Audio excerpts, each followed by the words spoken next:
یاد رکھو صحابہ اکرام نے پوچھا تھا اَإِنَّا لَمُؤَاخَذُونَ عَلَىٰ مَا نَقُولُ، کیا زبان کی بات کرنے پر بھی پکڑ آتی ہے؟ رسول اللہ صلی اللہ علیہ وسلم فرماتے ہیں وَهَلْ يَكُبُّ النَّاسَ عَلَىٰ وُجُوهِهِمْ وَعَلَىٰ مَنَاخِرِهِمْ إِلَّا حَصَائِدُ أَلْسِنَتِهِمْ، لوگوں کو اپنے منہ اور ناک کے بل کھڑا کر دینے والی چیز زبان ہے. اس کی گالیاں، اس کی برائیاں، اس کی چغلیاں، اس کے الزامات، ان کی وجہ سے لوگ منہ اور ناک کے بل کھڑے ہوں گے. اللہ فرماتے ہیں وَنَحْشُرُهُمْ عَلَىٰ وُجُوهِهِمْ وَنَحْشُرُهُمْ يَوْمَ الْقِيَامَةِ عَلَىٰ وُجُوهِهِمْ عُمْيًا وَبُكْمًا وَصُمًّا، کچھ لوگوں کو ہم قیامت والے دن چہروں کے بل اٹھائیں گے، ننگے ہیں، ناک کے ساتھ چل رہے ہیں. بخاری شریف کی حدیث ہے، کسی نے پوچھا حضرت دو ٹانگوں سے چلنا تو سمجھ میں آتا ہے، ناک اور منہ کے ساتھ کیسے چلیں گے؟ فرمایا جس رب نے ٹانگوں سے چلنا سکھایا وہ منہ سے چلنا بھی سکھا دے گا. اسلامک اسکالر مفتی محمد یوسف تیبی حفظہ اللہ تعالی، فاضل مدینہ یونیورسٹی. قال اللہ سبحانہ وتعالی ان الذين يحبون ان تشيع الفاحشة في الذين آمنوا لهم عذاب أليم في الدنيا والآخرة والله يعلم وأنتم لا تعلمون. محترم سامعین اور سامعات، اللہ تبارک و تعالی چاہتا ہے کہ فحاشی، عریانی، بے حیائی، اس کی باتیں، اس کے مقدمات یہ مسلمانوں میں یا انسانوں میں نہ ہوں. ایک بنیادی غیرت اللہ تبارک و تعالیٰ نے پیدا کی ہے جو ہر شخص میں ہوتی ہے. البتہ اگر کوئی اس کو مار دے اور اس کے خلاف کام کرے تو الگ بات ہے، ورنہ فطری طور پہ وہ ہر شخص میں ہوتی ہے. شیطان یہ کام کرتا ہے کہ کسی کی غیرت ویسے مار دیتا ہے اور کسی کی غیرت کو اوور ایکٹیو کر دیتا ہے. اوور ایکٹیو کرنے سے کیا ہوتا ہے کہ وہ غیرت کی وجہ سے قتل کرنے لگ جاتا ہے. اللہ تعالیٰ نے بغیر شادی شدہ جوڑے کی گناہ پر 100 کوڑے کی سزا دی ہے، قتل کی نہیں دی ہے. اور اللہ تبارک و تعالی بھی بہت ہی غیرت مند ہے، اور اس کا تعلق بھی تیری بچی سے زیادہ ہے، تیری نسبت، اور اس نے اس کی سزا رکھی ہے 100 کوڑے اور جلا وطنی، اور تو اس کو قتل کی سزا دے رہا ہے. یہ شیطان کا چکر ہے، وہ اوور ایکٹیو کر دیتا ہے. آپ کے ساتھ اللہ کا بھی تعلق ہے اور ابا کا بھی تعلق ہے. ابا آپ کو دنیا میں لانے کا ذریعہ بنا ہے، جبکہ اللہ اصل خالق ہے. لوگ شادیاں کرتے ہیں، وہ نہ چاہے تو اولاد نہیں دیتا، وہ نہ چاہے تو اولاد نہیں ہوگی، آپ جتنی چاہے شادیاں کر لیں، اور وہ چاہے تو اولاد ہوگی بھلے شادی کسی نے نہ کی ہو. مریم علیہ السلام نے شادی نہیں کی، اللہ نے اولاد دے دی.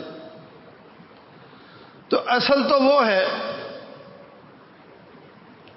کسی کا جننا یہ بڑا احسان ہے یا کسی کا پیدا کرنا بڑا احسان ہے؟ بعض لوگ، بعض ڈاکٹر بھی عورت کو کہہ رہے ہوتے ہیں آپ نے کتنے بچے پیدا کیے ہیں. یہ جملہ غلط جملہ ہے. عورت بچے پیدا نہیں کرتی، پیدا اللہ کرتا ہے، پیدا کرنے والا اللہ ہے. عورت جنتی ہے تو اللہ تعالیٰ نے اپنے بعد اس کا حق بیان کیا ہے. وَقَضَىٰ رَبُّكَ أَلَّا تَعْبُدُوا إِلَّا إِيَّاهُ وَبِالْوَالِدَيْنِ إِحْسَانًا. اللہ کی عبادت کے بعد والدین کا تذکرہ کیا ہے. تو ہمارا تعلق والدین سے بھی ہے، ہمارا تعلق رب سے بھی ہے، مگر رب کا تعلق بہت گہرا ہے والدین کی نسبت. اور اگر والد کو اور بھائی کو غیرت آتی ہے کسی بہن کی بے حیائی پر تو پھر رب کو کتنی آتی ہوگی. رسول اللہ صلی اللہ علیہ وسلم فرماتے ہیں ہمارا رب بہت ہی غیرت والا ہے. فلذلک حرم الفواحش، اس لیے اس نے ہر قسم کی فحاشی کو حرام کیا ہے. کسی کی لڑکی غلط حرکتیں کرے تو آپ کو اتنی غیرت نہیں آئے گی.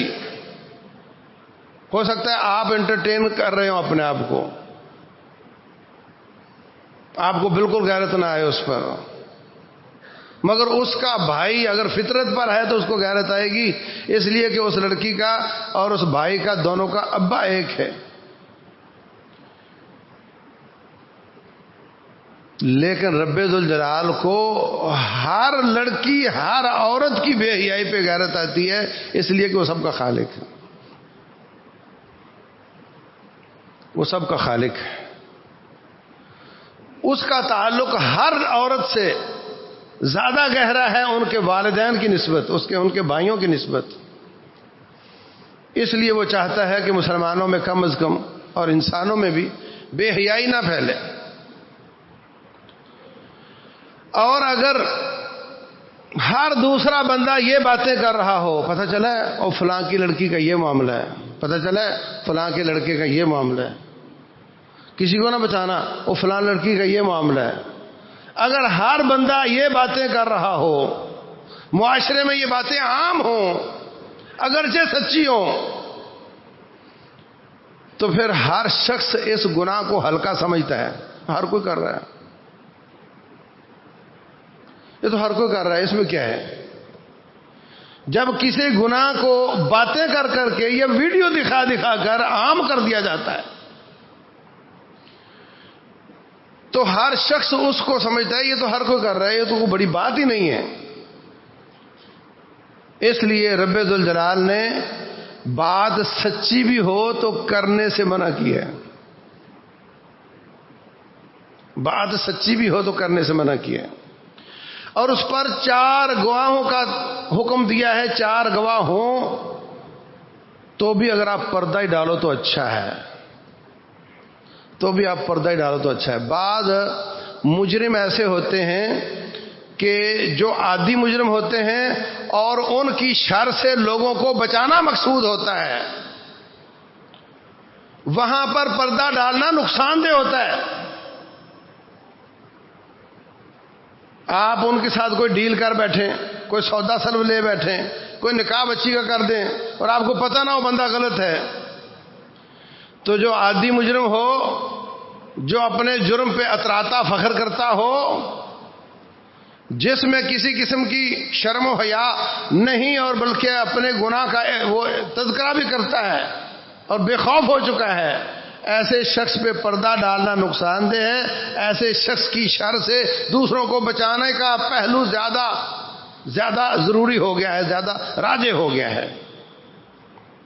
لیکن جس شخص سے ایک آدھ دفعہ غلطی ہو گئی ہے اور وہ اس پہ شرمندہ ہے، اپنے نفس پہ قابو نہیں پا سک رہا، شیطان گناہ کروا دیتا ہے اور وہ اس پہ شرمندہ ہے، روتا ہے، پریشان ہوتا ہے، اگر آپ کو اس کا پتہ چل گیا تو آپ پردہ ڈالو گے اور آپ اس کو نشر نہیں کرو گے اور آپ اس کو بلیک میل نہیں کرو گے. من ستر مسلمن سترہ اللہ یوم القیامہ. جس نے مسلمان پہ پردہ ڈالا رب ذوالجلال اس پر پردہ ڈالے گا قیامت والے دن. اللہ اکبر. تصور کرو، تصور کرو،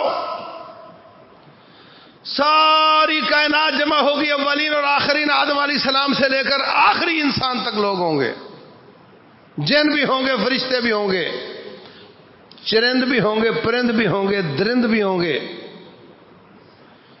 حشرات، ہر چیز. وَإِذَا الْوُحُوشُ حُشِرَتْ، ساری کائنات کو رب جمع کرے گا.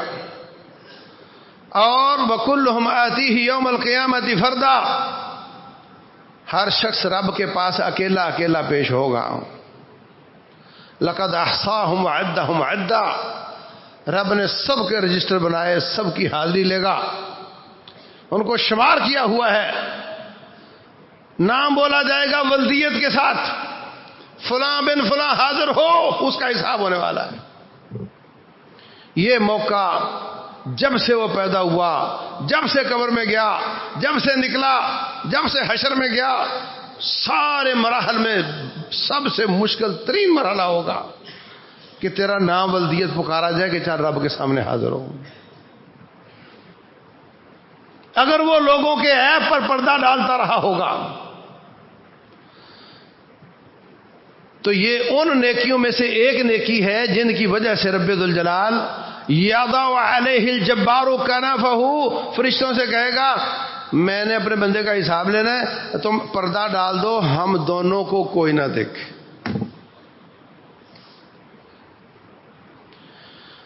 ہم دونوں کو کوئی نہ دیکھے، پردہ لگا دو. رب ذوالجلال کے فرشتے پردہ لگا دیں گے. اللہ فرمائے گا سنا یہ کام کرتے رہے ہو. وہ ایڈمٹ کرے گا، وہ اعتراف کرے گا. عائشہ صدیقہ رضی اللہ تعالی عنہ فرماتی ہیں میں نے رسول اللہ صلی اللہ علیہ وسلم سے پوچھا، اللہ فرماتے ہیں وَأَمَّا مَنْ أُوتِيَ كِتَابَهُ فَأَمَّا مَنْ أُوتِيَ كِتَابَهُ بِيَمِينِهِ فَسَوْفَ يُحَاسَبُ حِسَابًا يَسِيرًا. جس کی کتاب، جس کا اعمال نامہ سیدھے ہاتھ میں دیا گیا اس کا حساب آسان ہوگا. ہے اللہ کے رسول علیہ الصلوۃ والسلام سمجھ نہیں آئی، اگر حساب ہوگا تو پھر آسان کیسے ہوگا؟ فرمایا ذالک العرض یا عائشہ، عائشہ وہ خالی اللہ ٹوٹل پورا کرے گا، اللہ بہانہ ہی پورا کرے گا، اللہ خالی پیش ہی کرے گا. وَمَن نُوقِشَ الْحِسَابَ عُذِّبَ، اور جس کو اللہ نے یہ پوچھ لیا کہ تو نے یہ کام کیوں کیا تھا، پھر اس کا کوئی علاج نہیں سوائے اس کے کہ اس کو آگ میں ڈال دیا جائے گا. ابھی بندہ بڑا پریشان ہے، اللہ گناہ گنوا رہا ہے، یہ مانتا جا رہا ہے، پریشان ہے کہ نہ جانے کس گناہ پر اللہ پوچھ لے کہ تو نے کیوں کیا تھا. اللہ فرمائے گا جا، دنیا میں بھی میں نے تجھ پہ پردہ ڈالے رکھا، آج ساری کائنات جمع ہے، آج بھی میں نے تجھ پہ پردہ ڈال دیا اور جا تجھے معاف بھی کر دیا. من ستر مسلمن سترہ اللہ، جو مسلمان کے اوپر پردہ ڈالے گا اللہ اس پہ پردہ ڈالے گا. یاد رکھو جو سلوک آپ مسلمان کے ساتھ کرو گے وہی اس کا جواب رب دے گا.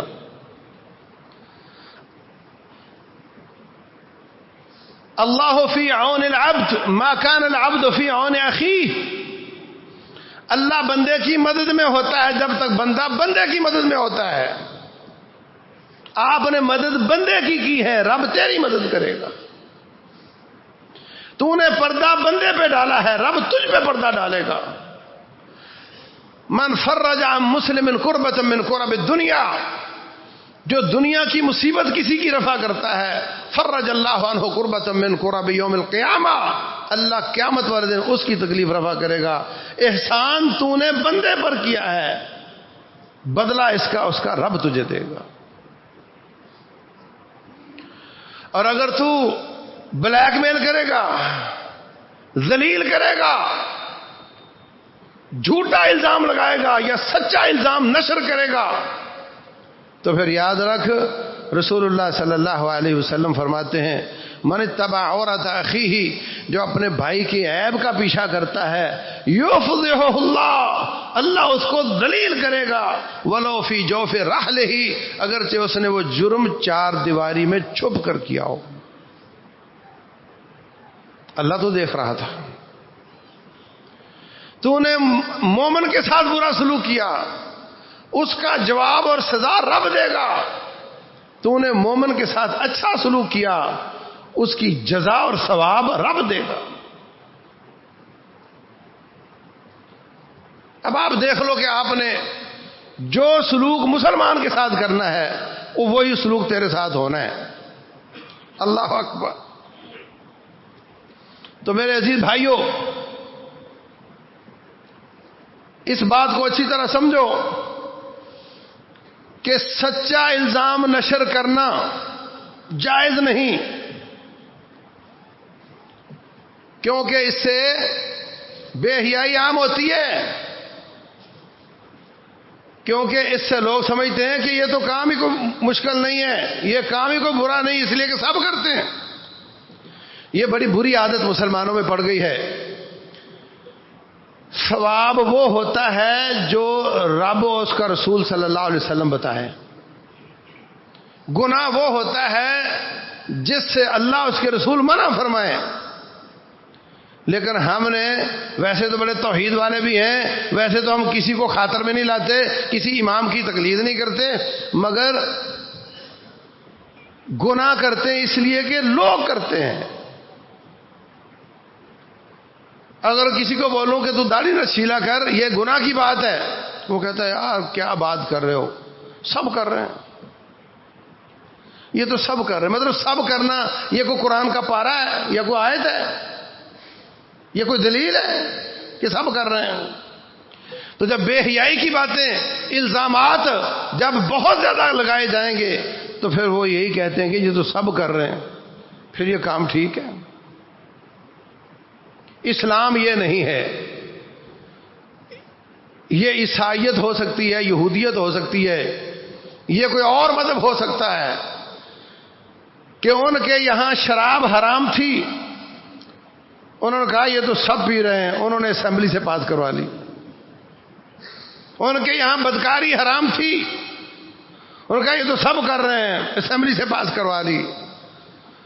ان کے یہاں لوط علیہ السلام کی قوم کا عمل برا تھا، جب لوگوں نے کرنا شروع کیا تو انہوں نے اسمبلیوں سے پاس کروا لیا، یہ تو سب کر رہے ہیں۔ لوگوں کو دیکھ کر اسمبلی سے پاس کر کے اس کو جائز کر لینا یہ کافروں کا کام ہے، مسلمانوں کا نہیں ہے، کہ لوگ جو کرتے ہوں وہی دین ہے، یہ تو کوئی بات نہ ہوئی۔ اس لیے کسی پر سچا الزام لگانا اور اس کو خالی بتا دینا، ایک آدمی کہتا ہے فلاں آدمی بدکار ہے، ایک کہتا ہے فلاں پتہ چلا ہے کہ فلاں نے بدکاری کی ہے، مجھے فلاں نے بتایا، خالی روایت بیان کرتا ہے، یہ دونوں برابر ہیں۔ ایک الزام لگاتا ہے، دوسرا اس کے الزام کو آگے بیان کرتا ہے، یہ دونوں برابر ہیں۔ اللہ فرماتے ہیں والذین یرمون المحصنات ثم لم یأتوا بأربعة شہداء، وہ لوگ جو پاک دامن عورتوں پر الزام لگاتے ہیں پھر 4 گواہ لے کر نہیں آتے، فجلدوہم 80 جلدہ، ان کو 80 کوڑے مارو، ولا تقبلوا لهم شہادتا ابدا، اور ان کی ساری زندگی گواہی قبول نہ کرو، وَأُولَئِكَ هُمُ الْفَاسِقُونَ، یہ بلیک لسٹ ہو گئے ہیں۔ ہو سکتا وہ سچا ہو مگر 4 گواہ نہیں لے کر آ سکا۔ اسلام کا قاعدہ یہ ہے کہ گواہوں کی کمی کی وجہ سے، گواہ پورے نہ کرنے کی وجہ سے اگر ایک مجرم بچتا ہے تو بچ جائے، لیکن بلا وجہ کے الزام لگانے سے کسی ایسے شخص کو سزا نہیں ہونی چاہیے جس نے جرم نہیں کیا۔ اب 4 بندہ الزام لگائے فلاں شادی شدہ بدکار ہے، پکڑو اس کو رجم کر دو، پھر تو بندے مرتے چلے جائیں گے۔ کہا 4 گواہ لے کر آؤ، 4 گواہ نہیں تو زبان بند رکھو، پھر زبان بند رکھو، پھر زبان نہ کھولو، اس سے بے حیائی پھیلتی ہے۔ پردہ ڈالو، بلیک میل نہ کرو، عیب جوئی نہ کرو۔ عائشہ صدیقہ رضی اللہ تعالی عنہا رسول اللہ صلی اللہ علیہ وسلم کے ساتھ گئی ہیں غزوہ بنی مستلق میں، وہاں پر جنگل گئی ہیں، چھوٹی عمر تھی، ہلکا جسم تھا، 4 بندے ان کی ڈولی کو اٹھا کر کے سواری پہ رکھتے تھے، ان کے واپس آنے سے پہلے واپسی کا اعلان ہو گیا، چلو بھائی نکلنا ہے، افراتفری ہے، آرڈر ہو گیا ہے۔ ان کے جو 4 لوگ تھے جنہوں نے اٹھا کر رکھنا تھا، وہ ہلکے جسم والی سواری اور 4 لوگ اٹھانے والے، وہ سمجھتا وزن ادھر ہوگا، وہ سمجھتا وزن ادھر ہوگا، اور افراتفری اور جلد بازی، انہوں نے ان کی ڈولی پکڑ کے سواری پہ رکھی اور ادھر ہو کے رپورٹ دے دی، اور قافلہ چل پڑا۔ واپس آتی ہیں، دیکھتی ہیں کوئی بھی نہیں ہے، کوئی بھی نہیں ہے، بڑی پریشان ہوتی ہیں، لیٹ جاتی ہیں۔ رسول اللہ صلی اللہ علیہ وسلم نے صفوان بن معطل رضی اللہ تعالیٰ عنہ کو یہ حکم دیا تھا کہ تو نے قافلے سے 1-2 میل پیچھے رہنا ہے، اگر کہیں قافلہ اٹھ کر جاتا ہے، ان کی کوئی چیز گری پڑی آپ نے اٹھا لینی ہے، اگر ہمارا کوئی پیچھا کر رہا ہے تو آپ نے فوراً تیز دوڑ کر ہمیں رپورٹ دینی ہے۔ وہ جب وہاں پہنچے، دیکھا قافلہ یہاں سے چلا گیا، یہ کالا کالا کیا پڑا ہوا ہے۔ جا کر کے جب دیکھا تو عائشہ صدیقہ رضی اللہ عنہا تھیں۔ کہتا ہے انا للہ و انا الیہ راجعون، یہ کیا ہوا؟ قافلہ جا چکا ہے، ہماری ماں ادھر پڑی ہوئی ہے، لیٹی ہوئی ہے۔ کہتی جب انہوں نے انا للہ پڑھا تو میری آنکھ کھلی، میں فوراً اٹھ کر بیٹھ گئے، میں اپنے آپ کو کور کیا۔ بخاری شریف کی حدیث ہے وَكَانَ قَدْ رَآنِي قَبْلَ أَن يَنزِلَ الْحِجَابِ، حضرت صفوان نے مجھے حجاب کا حکم نازل ہونے سے پہلے دیکھ رکھا تھا۔ وضاحت کرتی ہیں کہ اگر اس نے مجھے حجاب کا حکم نازل ہونے سے پہلے نہ دیکھا ہوتا تو وہ پہچان نہیں سکتا تھا کہ یہ عورت کون ہے۔ اس نے اس لیے پہچان لیا کہ اس نے حجاب کا حکم نازل ہونے سے پہلے دیکھا ہوا تھا۔ اس سے پتہ چلتا ہے کہ حجاب چہرے کا ہوتا ہے، حجاب چہرے کا ہوتا ہے، پہچان چہرے سے ہوتی ہے، باقی جسم تو جسموں جیسے ہوتے ہیں۔ کہتے ہیں انہوں نے کچھ کلام نہیں کی، سواری کو بٹھایا، میں اوپر بیٹھ گئی، وہ چل پڑا لے کر، جا کر کے قافلے میں شامل کر دیا۔ عبداللہ بن ابی منافقوں کا رئیس، اس کو موقع مل گیا، اس نے الزام لگا دیا۔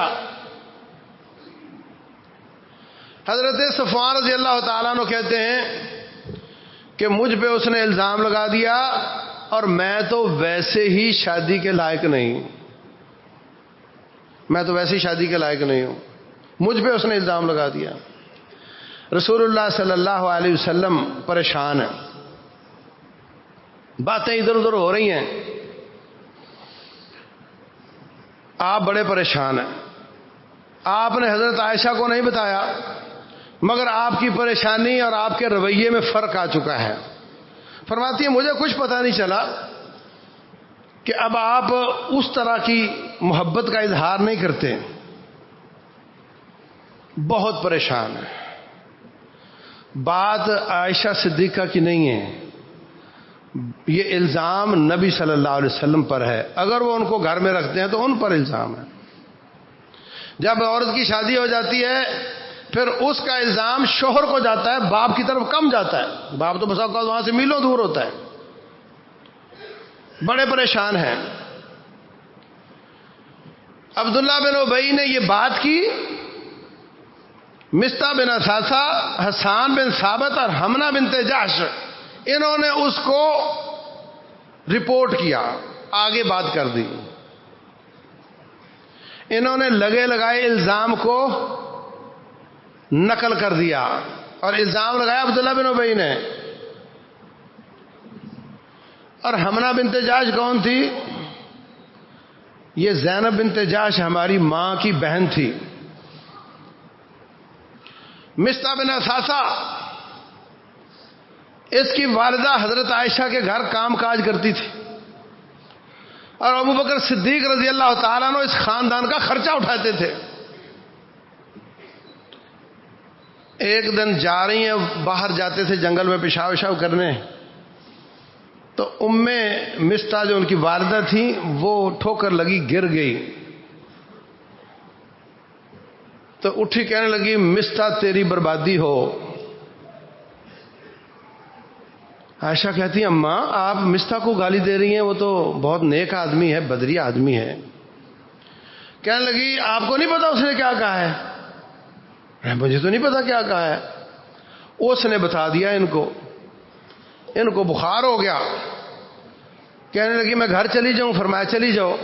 اماں سے پوچھا، والد صاحب سے پوچھا، کہنے لگے بیٹی ٹینشن نہیں لینی، لڑکی ہو، نوجوان ہو، خوبرو ہو، اور کسی بڑے کی بیوی ہو، اور پھر اس کی اور بھی بیویاں ہوں، تو لوگ اس طرح کی باتیں کر دیا کرتے ہیں، آپ پریشان نہ ہونا۔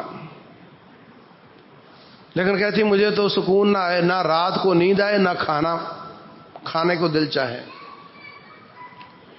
پھر رسول اللہ صلی اللہ علیہ وسلم نے گھر میں جو کام کاج عورتیں کرتی تھیں لونڈیاں، ان سے پوچھا، کہا حضرت یہ تو بیچاری بڑی بھولی بھالی ہے، آٹا گوندھ کے رکھتی ہے، بکری آ کر کے آٹا کھا جاتی ہے، یہ کچھ چلاک ہے نہیں کہ اس طرح کا کام کرے۔ پھر آپ نے اور صحابہ کرام سے پوچھا، ان سب نے اچھی بات کی۔ حضرت علی رضی اللہ تعالیٰ عنہ سے پوچھا، انہوں نے ادھر کے پہلو کی بجائے ادھر والے پہلو کو ترجیح دی۔ کہا حضرت ایسی بات تو کوئی نہیں ہے، لیکن آپ اتنی عظیم شخصیت ہیں، آپ اتنے ٹینشن میں ہیں، تو عورتوں کی وجہ سے ایک اتنی عظیم شخصیت کو اتنی ٹینشن ہو، یہ تو اچھا نہیں لگتا، عورتیں تو بہت ہیں آپ کے لیے۔ لیکن یہاں بات عورت کی نہیں تھی، بات تو نبی صلی اللہ علیہ وسلم کی عزت کی تھی۔ اللہ اکبر۔ پھر ایک رات اللہ تبارک و تعالی نے سورہ نور کی آیات نازل کی، اور ان میں حضرت عائشہ صدیقہ رضی اللہ عنہا کی برات کا اظہار کیا، اور کہا کہ وہ لوگ جو بھولی بھالی عورتوں پر الزام لگاتے ہیں ان پر دنیا اور آخرت میں لعنت ہے، اور فرمایا کہ یہ تمہارے لائق نہیں تھا کہ تم اس طرح کی باتیں کرتے اور ایسے الزام پہ کان دھرتے۔ لولا اذ سمعتموہ ظن المؤمنون بانفسہم خیرا، کیوں ایسا نہیں ہوا کہ جب تم نے یہ بات سنی تھی تو تم اچھا گمان کرتے؟ رب ذوالجلال نے بہت ناراضگی کا اظہار کیا۔ عائشہ صدیقہ رضی اللہ تعالیٰ عنہ کو آپ نے بتایا کہ تیرے بارے میں آیات نازل ہوئی ہیں۔ فرمانے لگی مجھے پتا تھا۔ ہاں، حضرت عائشہ کو خود کو پوچھا نبی صلی اللہ علیہ وسلم نے، فرمایا اگر کوئی ایسی بات ہے تو بتا دو۔ کہنے لگی میں کہوں کہ ایسی بات ہے، آپ سب نے کہنا بالکل سچ کہا۔ میں کہوں ایسی بات نہیں ہے، آپ میں نے کسی نے نہیں ماننی میری بات، اس لیے میں تو رب پر چھوڑتی ہوں۔ اور فرماتی میرا خیال نہیں تھا کہ میں ناچیز کی وجہ سے رب قرآن میں آیات نازل فرمائے گا جو قیامت تک پڑھی جائیں گی۔ میرا خیال تھا کہ رب ذوالجلال آپ کے دل میں کوئی بات ڈال دے گا، لیکن اللہ تعالیٰ نے آیات نازل کر دی ان کی طہارت اور پاکیزگی کو بیان کرنے کے لیے۔ اللہ اکبر۔ اب جو بڑا تھا مجرم، بڑا مجرم، اس کا قبیلہ بہت بڑا تھا، اور اس کا سربراہ تھا وہ پہلے۔ نبی صلی اللہ علیہ وسلم کے مدینہ تشریف لانے سے پہلے اگر وہ ہفتہ 10 دن لیٹ ہو جاتے تو مدینے میں اوس اور خزرج والے اس کو اپنا بادشاہ ماننے والے تھے، تو اگر اس کو سزا دی جاتی تو دوسری طرف ریئیکشن کا خطرہ ہو سکتا تھا۔ لیکن جو 3 لوگ تھے، حسان بن ثابت رضی اللہ عنہ، حمنہ بنت جحش رضی اللہ عنہا اور مستہ بن اثاثہ، ان کو کوڑے لگائے گئے کہ انہوں نے وہ بات آگے کیوں بیان کی۔ ہمارے ہاں کیا چل رہا ہے؟ ہمارے یہاں چل رہا ہے کہ ہم ہنستے ہنستے بھی ایک دوسرے پر الزام لگا رہے ہوتے ہیں، ماں اور بہن کی گالیاں دے رہے ہوتے ہیں۔ ماں کی گالی کا معنی تو ماں کے ساتھ بدکار ہے، اس کا مطلب ماں بھی بدکار ہوئی نا، 80 کوڑے اس پر الزام لگانے کے، 80 کوڑے اس کی ماں پر الزام لگانے کے، 160 کوڑے لگنے چاہیے ایک ماں اور بہن کی گالی کی وجہ سے۔ لیکن افسوس ہے بیٹا کو باپ گالی دے رہا ہوتا ہے کہ تو میری بیوی کے ساتھ بدکار ہے، انا للہ و انا الیہ راجعون، اور ہم سمجھتے ہیں کہ نہیں یہ تو اس میں کیا ہے۔ یاد رکھو صحابہ اکرام نے پوچھا تھا اَإِنَّا لَمُؤَاخَذُونَ عَلَىٰ مَا نَقُولُ، کیا زبان کی بات کرنے پر بھی پکڑ آتی ہے؟ رسول اللہ صلی اللہ علیہ وسلم فرماتے ہیں وَهَلْ يَكُبُّ النَّاسَ عَلَىٰ وُجُوهِهِمْ وَعَلَىٰ مَنَاخِرِهِمْ إِلَّا حَصَائِدُ أَلْسِنَتِهِمْ، لوگوں کو اپنے منہ اور ناک کے بل کھڑا کر دینے والی چیز زبان ہے، اس کی گالیاں، اس کی برائیاں، اس کی چغلیاں، اس کے الزامات، ان کی وجہ سے لوگ منہ اور ناک کے بل کھڑے ہوں گے۔ اللہ فرماتے ہیں وَنَحْشُرُهُمْ عَلَىٰ وُجُوهِهِمْ وَنَحْشُرُهُمْ يَوْمَ الْقِيَامَةِ عَلَىٰ وُجُوهِهِمْ عُمْيًا وَبُكْمًا وَصُمًّا، کچھ لوگوں کو ہم قیامت والے دن چہروں کے بل اٹھائیں گے، ننگے ہیں، ناک کے ساتھ چل رہے ہیں۔ بخاری شریف کی حدیث ہے، کسی نے پوچھا حضرت 2 ٹانگوں سے چلنا تو سمجھ میں آتا ہے، ناک اور منہ کے ساتھ کیسے چلیں گے؟ فرمایا جس رب نے ٹانگوں سے چلنا سکھایا وہ منہ سے چلنا بھی سکھا دے گا۔ 50,000 سال الٹا رہے گا اور پھر جہنم میں جائے گا والعیاذ باللہ۔ قصور کیا ہے اس کا؟ نہ جانے کتنے قصور ہیں، ان میں سے ایک یہ ہے کہ یہ بد زبان تھا، یہ زبان کا غلط استعمال کرتا تھا۔ تو میرے عزیز بھائیوں، یہ بہت بڑی بات ہے کہ کوئی شخص کہے کہ فلاں کی بچی کا یہ مسئلہ، فلاں کے بچے کا یہ مسئلہ ہے، 4 گواہ لے کر آئے ورنہ 80 کوڑے کھائے۔ اللہ اکبر۔ اور اگر وہ اپنی بیوی پر الزام لگائے یا کہے یہ بچہ میرا نہیں، یا اس پر الزام لگائے اور اس کے پاس 4 گواہ نہ ہوں، اب مسئلہ بدل جاتا ہے۔ کسی کی بچی پر الزام لگانے سے بیٹے کی نسبت کا مسئلہ نہیں بنتا، اپنی بیوی پر الزام لگانے سے اس بچے کی باپ کی طرف نسبت کا مسئلہ بن جاتا ہے۔ اس لیے اللہ تعالیٰ نے اس کا حکم یہ رکھا ہے والذین یرمون ازواجہم ثم لم یأتوا باربعۃ شہداء، جو لوگ اپنی بیوی پر الزام لگاتے ہیں پھر ان کے پاس 4 گواہ نہیں ہوتے، تو پھر وہ 4 دفعہ قسم اٹھائیں گے کہ میں سچا، بیوی میری جھوٹی۔ بیوی کہتی ہے میں نے گناہ نہیں کیا، یہ کہتا ہے اس نے گناہ کیا۔ 4 دفعہ کہے گا میں سچا، بیوی میری جھوٹی ہے، اللہ کی قسم میں سچا، بیوی میری جھوٹی ہے، اور 5ویں دفعہ کہے گا مجھ پہ رب کی لعنت ہو اگر یہ سچی ہو، میں جھوٹا ہوں۔ اسی طرح عورت 4 دفعہ قسم اٹھا کے 5ویں دفعہ کہے گی مجھ پہ رب کا غضب ہو اگر یہ سچا ہو، اس کے بعد ان کو ہمیشہ کے لیے الگ کر دیا جائے گا، رجوع کی کوئی شکل باقی نہیں رہے گی، اور وہ بچہ ماں کی طرف منسوب ہوگا، باپ کی طرف منسوب نہیں ہوگا۔ یہ رب کے احکام ہیں، یہ رب کی حدود ہیں، اور ہمارے ہاں گھر گھر کا مسئلہ ہے۔ بد زبان شوہر اٹھتا ہے اور الزام تراشی شروع کر دیتا ہے، کبھی ڈھکے چھپے الفاظ میں کہتا ہے اور کبھی واشگاف الفاظ میں کہتا ہے۔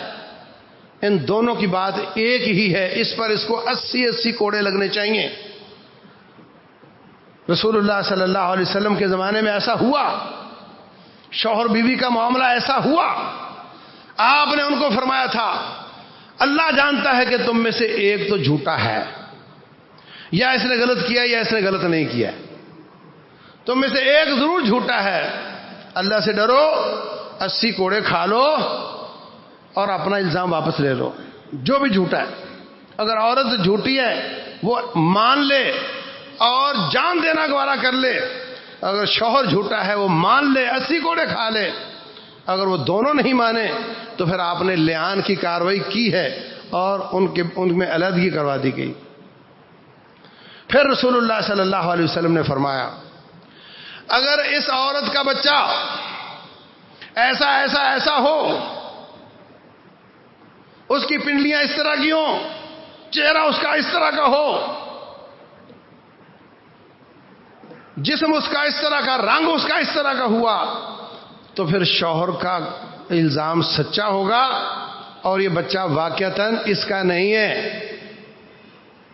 جس کے ساتھ اس کو یہ الزام لگا رہا ہے اس کا ہے۔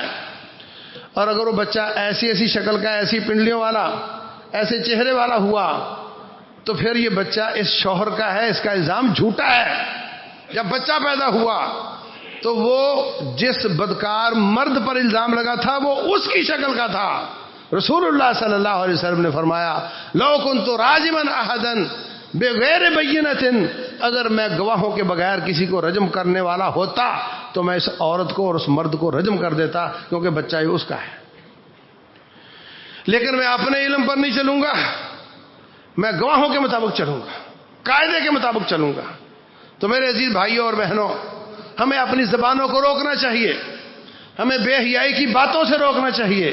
اگر کسی کی خالی زبان سے الزام سچا یا جھوٹا بیان کرنے سے بے حیائی پھیلتی ہے تو پھر گندی ویڈیو دیکھنے سے کیا پھیلتا ہے؟ گندی ویڈیو دیکھنے سے کیا پھیلتا ہے؟ بیکار ہو رہے ہیں، کھوکھلے ہو رہے ہیں، بیمار ہو رہے ہیں لڑکے، اس کلچر کی وجہ سے، اس نیٹ کی وجہ سے،